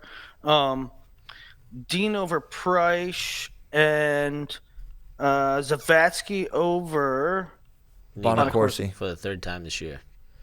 Yes, and the Bonacorsi by bigly over Renan. Yeah, Renan is not right for the second time. My expectations for Nick, unfortunately, are not super high. I just don't think he's healthy at all. Man, watch him against Nino, both those matches. Watch him against Miles Martin. It's like, well, clearly this isn't the guy that messed up Taylor Venz. Yeah. So I think we all agree Miles is a heavy favorite going into NCAAs. Zavatsky or Shakur will likely be the two, but Zavatsky split with EIWA champ Dean. He lost twice to Drew Foster at CKLV. I was not happy with the way they did the seeds at 184 for EIWAs, considering that Dupre beat Dean during the year, and Price didn't wrestle either of those guys. Price beat Dupre in a really weird one in the semis, and then Dean rode the crap out of Price in the finals, which Max Dean's really good on top. So Dupre, still freshman, kind of maybe doesn't quite have it yet to beat, both those guys. But Dean comes out on top, and was there a takedown in that match? Which match? Was that a takedownless match? Dean over Price? Yes, Dean over Price. Yes. Gross. Rode him out, got stalling, got an escape. Right, 0 takedowns. Riveting. Okay. Puke. That's 84. 97. 97. Nickel is just board domination to me. I mean, he's just like, whatever. I guess I'll score now. It was actually more impressive than when he pinned him in the first period. Somehow, he looked completely disinterested and just was just doing some Matrix stuff. Moore was completely behind his elbow, and yeah. The story is Weigel, you're right. Nicholas 10-0. That is notable. He rode him the last two periods. 5:40 riding time. 5:40. Wow. That's a not insignificant amount of riding time. Not insignificant. You know what? I'll go so far as to call it significant, Nomad. I don't think did Weigel not give up a point? Let's see. 15-0 Tech, 3-0. That was a weird one. Kel Davidson, and then 13-0, 10-0. He'll do that. So he'll have a 3-0 over a rando every now and again. That's my thing. And now I'm really pissed. I'm really pissed that I dropped him from. I'm pissed that I dropped him from my fantasy team because I was like, Preston Weigel, yeah, absolutely, full force, can make the NCAA finals. Colin Moore beat him the last time they wrestled, but Weigel looked amazing this weekend. Warner, how many matches Moore does he have? Warner. 12? Yeah, not a lot. Can he get to 2? Can he get to 2? I don't think so. Okay. I think it'll go. Can he get the 1? To Warner? Yes. In Okay. play for the 1. Also, is Eric Schultz? Are we? Is it Wait, now that Warner, he's Warner's not getting the 2. No, I know. Moore's getting the 2. I thought you said Warner right there. Yeah, I was sorry, I misspoke. Is Eric Schultz, now that he's had close matches with Nickel, Moore, and Warner, is he now just like the 5th or 6th or whatever best guy in the weight. He could be. Pretty clearly. I think he's legit. I think Eric Schultz is really good. I think he's probably too legit to quit. But the close losses don't. That can get you sometimes overly excited about guys. He's right there. Right. Yeah. Fair point. He just got to learn to finish matches. But I give a lot of credit to Jacob Warner. I thought he had a really nice showing. I thought he looked really good. Figuring out a way to win that match, I thought it was.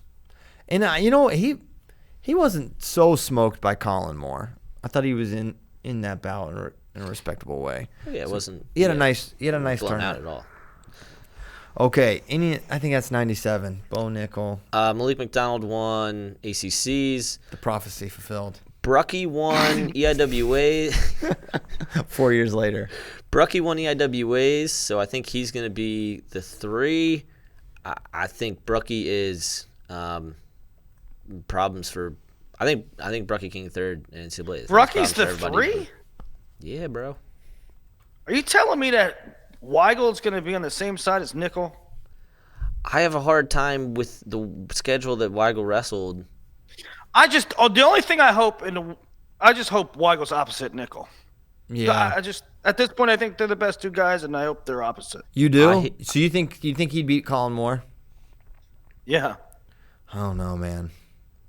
Moore beat him the last time they wrestled, for whatever that's worth. Now that was 2 years ago to NCAAs. That was a while ago. But feels pertinent. I think Weigel Nichols semis. Weigel Nichols semi. Well, it could be a Warner. Could it be Warner Weigel quarter? Yeah, right, possibly. He really rubbed those eyes hard. Sorry. The deep recesses of his into the mind. recesses of my brain. Where will he be? Yes, 5. I'll press my eyes even harder. Heavyweight. Oh, holy cow. All right, hold on. Yeah, now we gotta, Willie. I'm just gonna kick it to you, buddy. You were mocked, ridiculed. I mean, it happens. You were indulging a conversation. I wouldn't indulge it. I said don't. I will not indulge Gable Kassar. And sure enough, Kassar did it. And there's nothing else that can be said. He beat the man. The seating ramifications are so fascinating here. We can get into that after. But first, let's just kick it to Willie for a little gloat sesh. No, I'm not going to gloat. I mean, I don't know why, really, you guys didn't think it was a thing. I mean, look, Gable beat Derek White on a 1-move match. Mm-hmm. Derek White beat Kassar on a 1-move match. And I don't know. I thought it was going to be a thing, and it was a thing. I'm not going to say I'm not going to gloat about it, but you did pick Gable on the show, though, right? Yes, I did. You just save your wisdom for. You just save your wisdom for Intermat Pick'em contest, don't you? Well, that was my. They do that ranking thing. That was my number 1. I took. That was like my least. Your confident first most pick. Confident, number 1 most confident. And you actually won the thing. He got all 10 right. Oh my god! He can't not win. Actually, Intermat. Well, there was a tiebreaker, and Andrew Hips, the owner of Intermat, emailed me today and said that I won the tiebreaker too. The tiebreaker was like the differential of points. Who will win the team title? I picked Penn State, and the tiebreaker too was how many points will they win by, and whatever I picked was right. Wow. I don't know. That's phenomenal. So pretty good weekend. But what I didn't understand about the match is they kind of played a lot of patty cake early. Well, that was nobody took a committed shot. Gable for looked a while. sort of disinterested or uninspired early. He's like, I'll just get this one takedown match, and Kassar hit him with a nice attack early, and Gable kind of freakazoided out of it. And then he did not. Gable had maybe 1 shot attempt that whole match, and he scored off of it. But to see him not pull the trigger, I don't know what it was. I just give credit to Kassar because that's the only thing he can do at this point. I'll just give all credit to Anthony Kassar, not say, okay, well, am I going to pick that to happen again? I don't know. I have a hard time with that. I think, did maybe Gable not give him the proper respect or the proper, I mean, when you haven't been taken down all year, when you basically never lose, after you get your takedown, maybe you just think that's it. But Cassar's a pretty special athlete, and that's pretty clear. Yeah, I thought it was a little interesting that Cassar didn't. He took that one attempt, and then when Gable did what he did with his legs and his defense, I was like, okay, I don't know if Cassar could take this dude down. I mean, he's just an athletic freak. Yeah. Right? That almost untakedownable. Now, when Gable, I was glad that Gable got the takedown. He got the takedown in the second, right? Correct. So I was like, okay, now this is going to force Cassar, who is generally very active on his feet. I mean, he just shoots. He's just one of those, I mean, the rare heavyweights that just very offensive. And so I was like, okay, good. Gable got one relatively early, so now Cassar is going to be forced to shoot more. He was waiting for his one opportunity. Yeah, I didn't think that Cassar would really try to make it a one takedown match, but he did.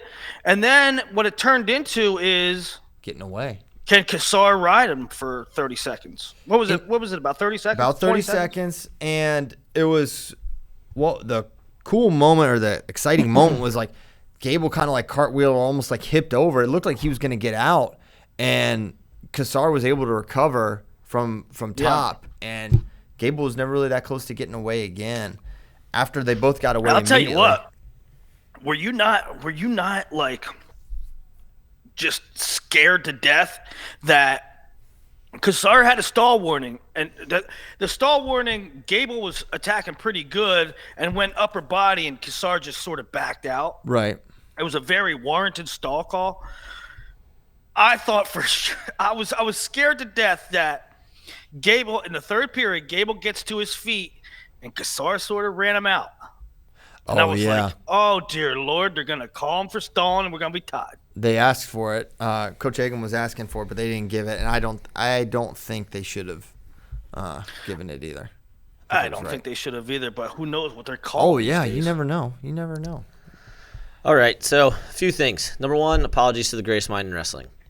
Number two, to be fair, I think if you go back and listen, CP and I weren't really disrespecting Cassar as much as, I guess, putting too much respect on Gable. Yeah. The way I remember it, and I didn't go back and listen, which is bad on me, but the way I remember is like I said something effective. Cassar is awesome. He's incredible on his feet. I think too highly of Gable for this to be a thing. Number three, underrated flow celebration. Cassar going, calm down, I'm the champ. That was amazing, and that alone makes me want to pick him for NCAAs. Objectively speaking, Anthony Cassar is the best heavyweight on his feet in the country. He had 113 takedowns this year. Shout out to Lemon Pie. He averaged almost 5 takedowns per 7 minutes and one takedown every 49 seconds in neutral, which is like absurd middleweight kind of stuff. And yeah, Cassar's awesome. And also maybe this year I think we learned between Spencer Lee and Gable, we need to not hype guys as just like incredible. No. Well, no. Okay, for me, I'm not going to ever again, no more hype guys as 4-time undefeated champs. Run through their college careers. I'm just done with it. And you guys can disagree, but I'm done doing it. Well, I mean, with Spencer, I'm right there with you. Like coming into this season, I was like, cancel it. Yep. Hey, this is boring. This is gonna be boring, and it certainly wasn't. We have to uncancel several weights, including heavyweight now. I'll still probably stick with Gable, but man, who knows? We got to talk about the seeding. Seeding. So the ultimate question is: do you go Cassar, Gable, White, or do you go White, Cassar, Gable? And part of me thinks Cassar should be the one. He beat Gable. He won Big Tens. Put him number one. That's the win that everyone was looking for. But then again, I mean, it's just pick whatever you think makes most sense, yes. Right? If you think White, because he has the head-to-head over Cassar, should take precedent, okay, I understand that. And that's probably what they're going to do. Or you could say, dude, Cassar beat Gable. Gable beat White. He won Big Ten's, a tougher weight. Give it to him. And I think that's fair as well. Exactly. It's 100% whatever you want, and I don't think there's a truly wrong answer given how close it is. To me, and I don't know how right this is, but again, looking back at tournaments, right? Gable won CKLV, didn't win Big Tens. Cassar didn't win Scuffle, won Big Tens. Derek White won Scuffle, dominated his way through Big 12s. So to me, it should go White, Cassar, Gable. However, I very much understand Gable was that guy, and if they put Cassar 1, it's totally reasonable. I also think White's going to have a better RPI, and I think he could end up with more quality win points and better win percentage. Again, all those things are negligible, but if objectively, those are the stats that, for me, push it a little farther. Also, last thing, when you look at 2 guys won their conference and 1 didn't, that means Gable has to be the 3, and therefore if Gable is the 3, White is the 1. But again, if Cassar gets the 1, I'm not terribly pissed off. That's just my personal opinion. Derek White should be the 1. I don't know. I would opt. Go ahead. I'd opt with White as well, but maybe I'm, looking at it through a rankings perspective too much. But it's clear to me, right? The rankings were White. The rankings were Gable, White, Cassar. Cassar doesn't go to the 1. He doesn't jump. It goes White. Cassar, Gable. Yeah, I'm fine with that as well. I don't subscribe to the. I guess it's just, to me, a win over Gable is like the most meaningful thing you can do at the thing, right? I believe that, and that's for that reason I would maybe side Cassar number 1, but I think it's going to be White, and maybe by process that. The one thing I don't understand your perspective on, Nomad, is the idea that he won a tournament and then won another tournament or lost a tournament. It's like, to me, it's just the wins and losses.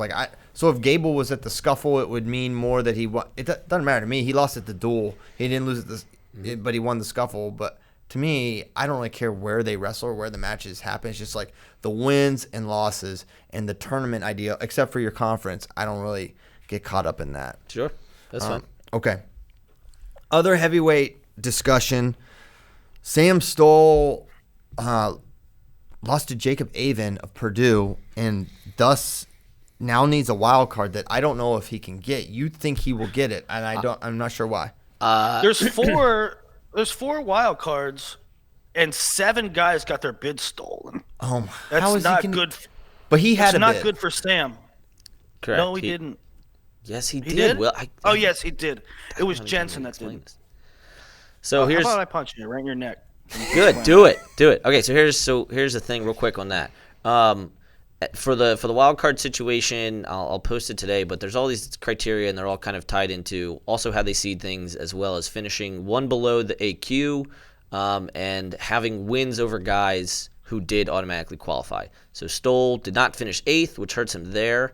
But anyway, there's 3 guys who are like basically locks, in my opinion, to get wild cards.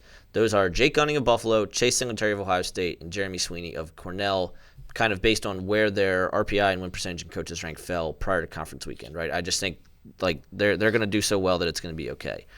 Was there another one? Nomad, Hamida stole one in the Big Ten. Was there another guy in the Big Ten that stole one? Did Avon? Jensen. No.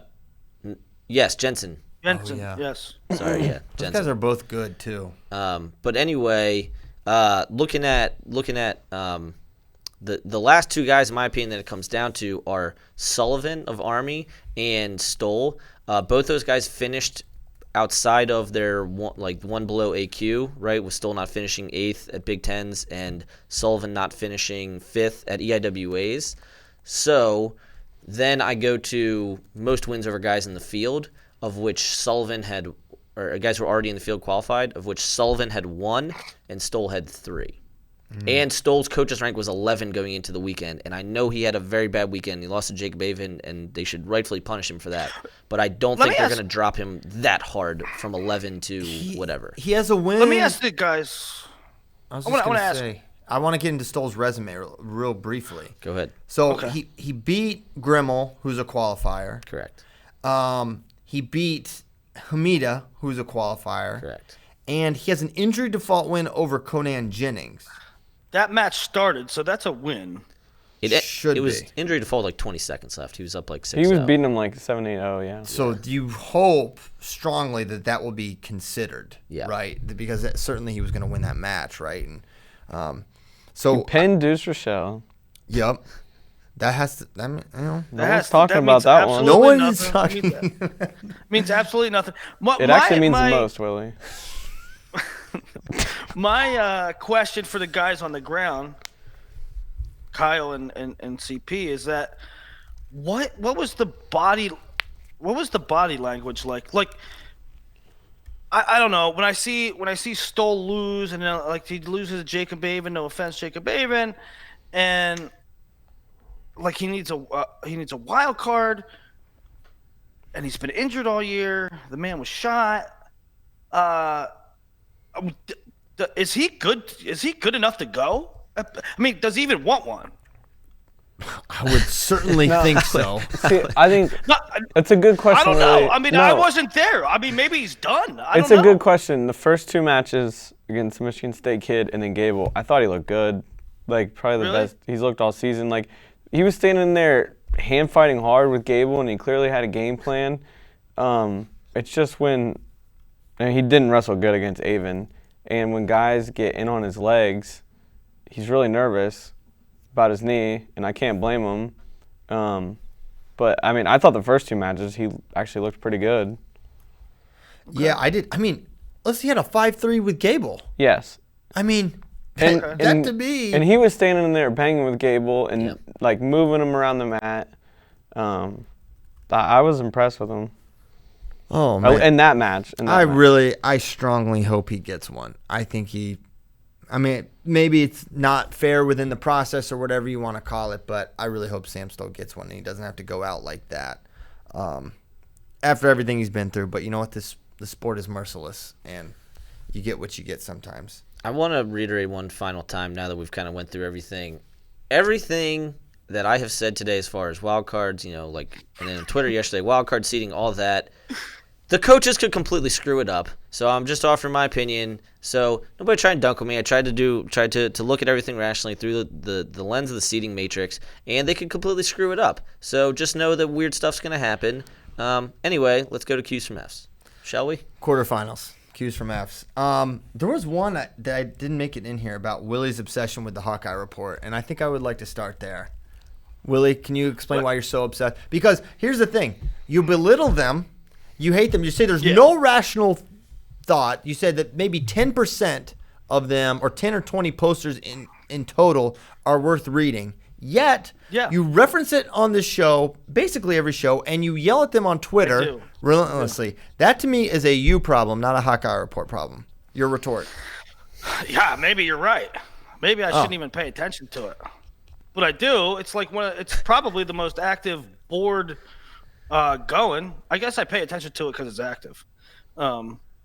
There's at least 5 threads about Flo and why we suck.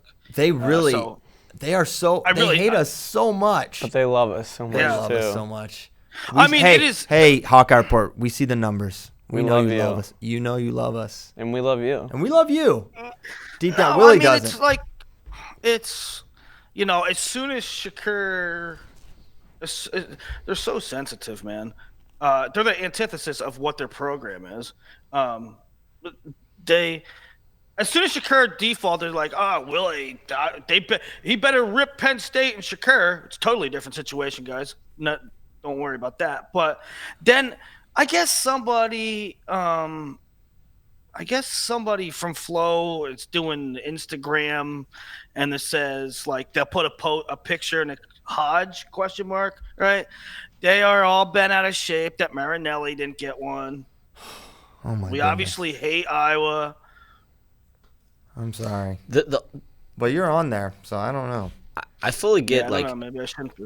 Hawkeye is the most irrationally passionate and loyal sector of the Iowa fan base. But the one thing they really need to let go, just because to think this is malicious intent, you're wrong. Last year when we put the things out that was like, who's going to win 125? This guy, or the field. And Spencer was in the field. And I'm 99% sure it just had to do with seeding or what, like, however the brackets came it was out. not even that. It was just a mistake. Yeah, it was not intentional, and you're not gonna believe me because that's like you there's like 4 things that you really hone in on, and that's fine because you're Iowa guys through and through. You should be. That's great. I love how passionate you're about your program, but just like there's certain things, just drop it. Just drop it. They're not intentional. They just manufacture hate. One guy yesterday tagged me in a post, right? He tagged me. He asked for a response. And then when I responded, they said, go away. Yet you can't get enough of it. I know. You're a chaos junkie, Willie. I know about people like you. You just need that conflict, and you're seeking it out. Sean Warner, father of Jacob Warner, wants to know our thoughts on the double leg ride, turn, position, or stall technique. I think any position can be both, but it's certainly you can't paint anything with a broad brush. You can't say double leg ride. I mean, it's clearly you can turn people with it. Case in point, did to DeSanto. Literally happened to an Iowa wrestler. So I think it's a turn position. It is also a stall technique. The answer is clearly both. You can clearly get double legs in and just mess around with the head, and it can look like it's a great way to eat time. And it can also be a great way to power half someone or suck them in and pull them on their back. So, yeah. See my thoughts after Iowa-Oklahoma State. If there's a bottom man who's flat on the mat, I don't expect the referee to call stalling on the top man. I could see stalemate. Can very much understand stalemate if there's nothing happening. But if your head is on the mat or your belly's on the mat, whatever your singlet is, I don't expect the ref to call stalling on the top man. But they did at Big Tens. Shinzo is now guaranteed to win more NCAA titles than conference titles. Other than Dake, who else did this? No, he's not guaranteed to. He could top. Oh, no, he is. I'm sorry, he's guaranteed. He's guaranteed. Other than Dake, well, shout out to the guy, the homie Jay Jaggers, the most swag of any wrestling coach in America. So I'll say him. There's probably others. There's probably many guys that won one title and no Big Tens or something like that. Someone in a good conference, which is Big Tens basically. Chad Hankey, but not that Chad Hankey. Those of you remember Chad Hankey, the Oregon State wrestler. This is not him. Different Chad Hankey, unless he. A freeze and enhance. Are you sure? A freeze and enhance of the profile picture reveals a very much not Chad Hankey person. He got a lot smaller. Yeah. Do you know what Chad Hankey looks like? Chad Hankey's like 6'2". I never looked at the avatar. You just always assumed? I just always assumed this. Hey, there's Chad Hankey. He really loves wrestling. He's really into it. I assumed it was the Sequoia that is Chad Hankey. It is not. This is a dogwood, perhaps. Yeah, this is a average height looking fella, not the 6'2" behemoth. Yeah. So, but he would like Chad Hankey is not 6'2". Yo, Chad Hankey's big. Chad Hankey's like 6'7". Okay, fair, whatever. You're both probably wrong. You understand my point. This guy's not Chad Hankey. Anyway. Chad Hankey's clearly 6'5". Can we get the real Chad Hankey to weigh in? All right. Read the question. He'd like to hear our thoughts on Colby Paxson's review of the tourney. Things like no singlets, weird warm-up music, final separated from third to fifth. Well, first of all, Colby's basically the best writer on FloWrestling, but unfortunately he writes one article ever. But it's a great article. Colby's a super talented guy. You would know him from if you go to Flow Football. He does a podcast with Bracky called Bootleg, and this was Nomad's idea for him to do this, and I thought it was cool, man. It was. I mean, you need to read it. But basically, Colby came in with an open mind, but he was there basically to learn and kind of observe a coverage of how a team does a coverage of a big event, right? And he's like, whatever, these guys I don't really like wrestling, but it'll be all right. I'll be hanging out with the guys, whatever. And he freaking loved it. He loved wrestling, and he was paying attention. He knew everything that was going on, and you should read some of his like initial thoughts. I think his best point was about how they ran the Big Ten finals adjacent to the third and fifths. And he's like, man, how can you have the pinnacle yet? And it is apparent. I was watching the Big Ten finals on, for whatever reason, I didn't really notice it as I was watching it live. But when I was watching it on the broadcast, there's like just random hand fighting stuff, and then you hear this loud applause and cheering because like Sean Russell got a takedown or Ethan Lezak's getting a turn. It's like, this is really weird. And for whatever reason, it never really bothered me before. Cause it's like, whatever, it's fine. But I think he is right. I think they should, first of all, they don't start till noon on Sunday. Start it at 10, knock out all the placement matches, and let's make the Big Ten Finals what they are, the second toughest tournament that happens in the country. It should have that prestige, and I think he's spot on. I think it would make the broadcast that much more impactful, and I think the in-house situation would be way better. And his big point, he's like, man, Ethan Lezak's wrestling for third, and he's getting way more cheers than Nick Soriano, who's winning a Big Ten title, right? And I think I think he was spot on there.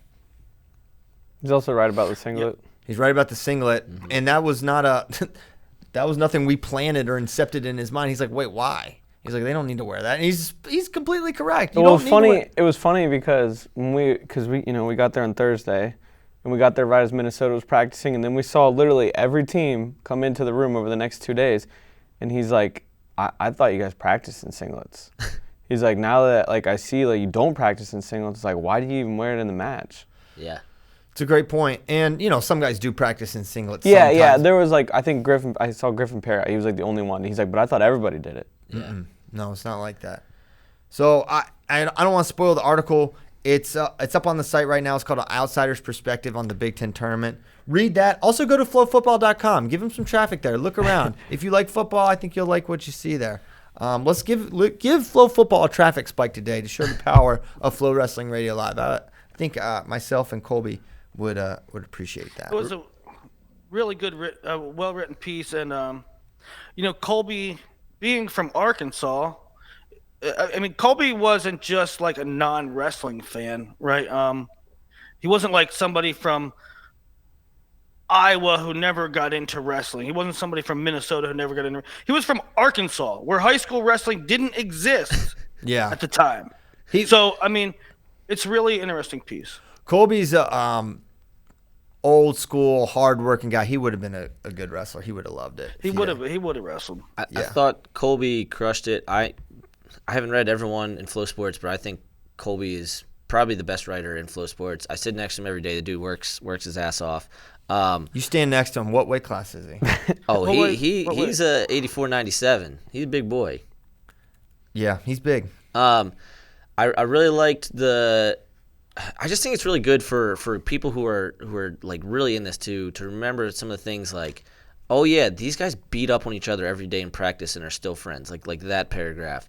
Yeah. And just the whole thing about him saying, I didn't realize how athletically sound these guys are. Which this guy came from, this is a D1 football background, right? This is what he follows and what he knows. So for him to say like these wrestlers are truly elite athletes, that stuff was really awesome. And then, to be fair, like, if you're going to introduce a wrestling fan to wrestling, to be around us, right, who are as locked in as you can be, and to be at the Big Ten Championships, maybe the best introduction one can have. Yes. So there is a little bit of that. But at the same time, I truly believe that Colby didn't allow those things to influence him.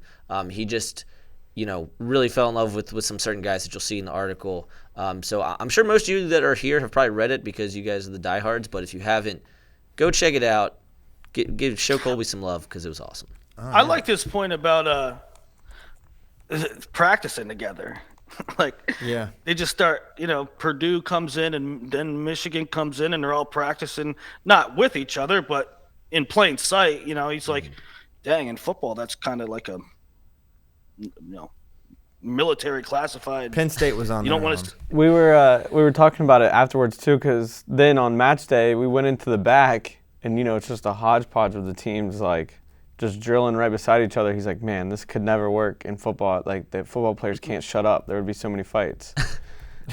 Yeah, it's also something that you're used. You warm up beside each other in before a tournament. It's something that's just kind of part of it. Okay.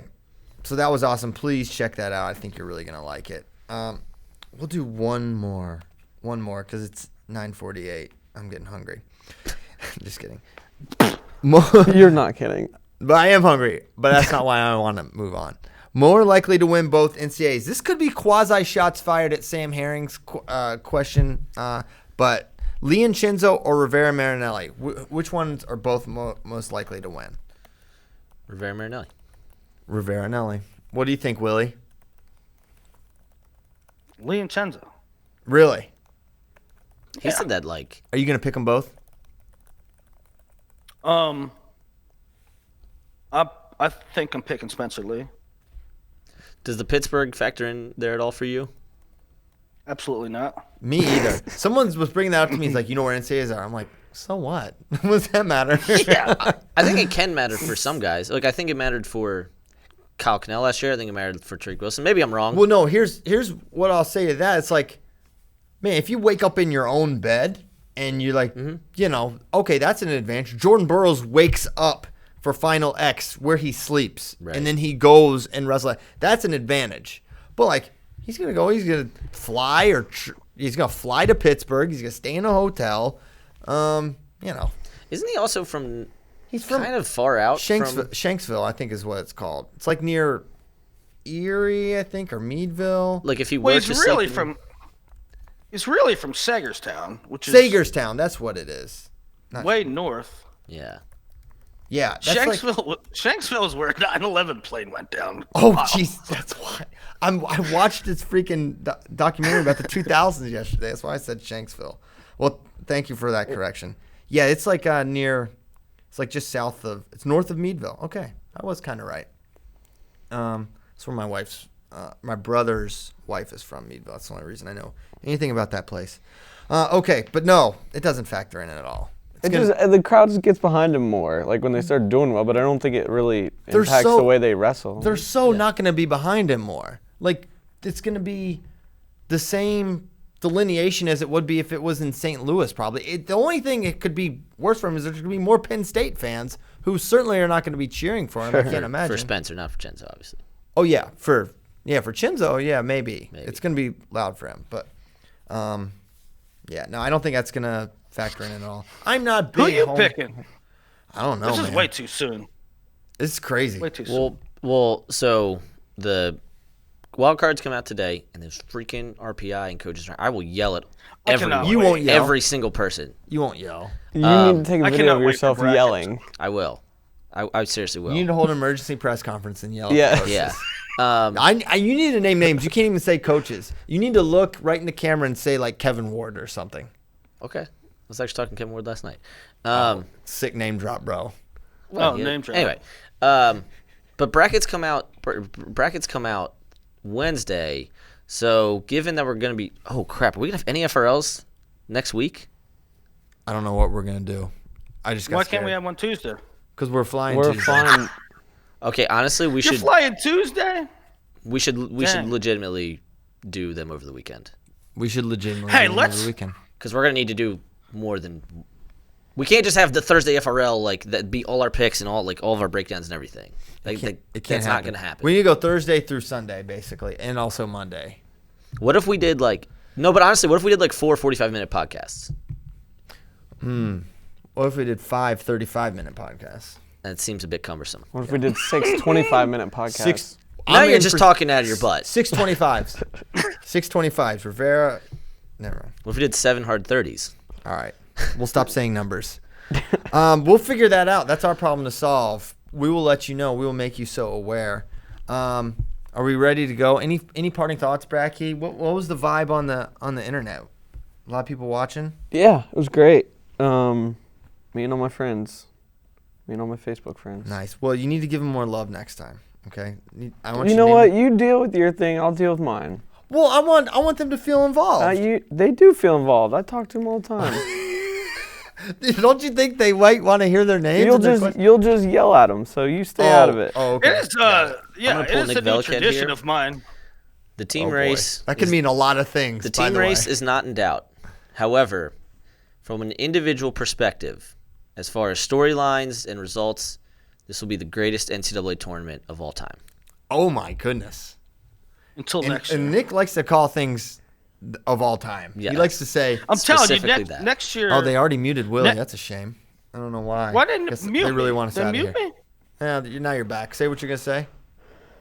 I'm telling you, next year's NCAAs are going to be all time. It's going to be really good. The team race will actually matter. It's in a freaking football stadium. Yeah. Next year's the year. I can't wait. All right. Play us out. We are ready to go. We thank you guys so much. 360 strong. Okay, quick details. Wild cards today, 2 Central. Tomorrow, brackets, 5 Central. We're going to be all over it. We're going to have lots of content. I hope Nomad has some content ready to go here soon. I think he's got a 125 seating prediction. We'll be running that. We'll be back Thursday for FRL. Thank you guys so much. Go to flowfootball.com. I want to see a traffic spike. I'm looking at Chartbeat right now, and I'm counting on you guys. You got, oh my gosh. There's like a massive jump on Colby's article since we started talking about it. Thank you guys for being so responsive. Thank you guys, and we will see you Thursday.